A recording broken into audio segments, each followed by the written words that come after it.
Est-ce que vous estimez que l'Europe a fait le job pour aider les agriculteurs, sans quoi ils vont revenir massivement dans les rues? Non, l'Europe n'a pas encore fait le job. Et le job, ce sera la réforme de la politique agricole commune, qui sera un des premiers dossiers de la mandature qui va s'ouvrir après les élections du 9 juin. Vous savez, on a mis des pansements en fait sur des plaies ouvertes. Mais ces pansements ne vont pas résoudre la crise de l'agriculture. Et la crise de l'agriculture, c'est deux choses en priorité.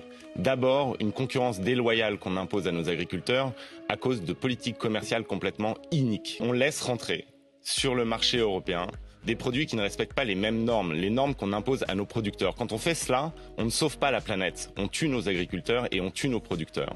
Et la deuxième chose, c'est la politique agricole commune. Et je pense qu'il y a une immense hypocrisie depuis le début de la crise agricole et depuis l'expression de la colère des agriculteurs. L'immense hypocrisie, c'est que des gens qui ont voté pour cette politique agricole commune, qui réserve 80% des subventions à 20% des exploitations les plus grosses, celles qui s'en sortent le mieux, eh bien, vont accaparer la colère. Je parle des macronistes, je parle du RN, je parle de la droite et je parle aussi en partie de la FNSEA. Vous n'aviez pas voté cette PAC, vous ? Non, nous on avait voté contre pour une raison très simple, c'est qu'on veut une politique agricole commune qui réponde à la crise sociale des agriculteurs, qui finance non plus simplement l'hectare et la production, mais qui finance l'emploi et l'utilité écologique et sociale.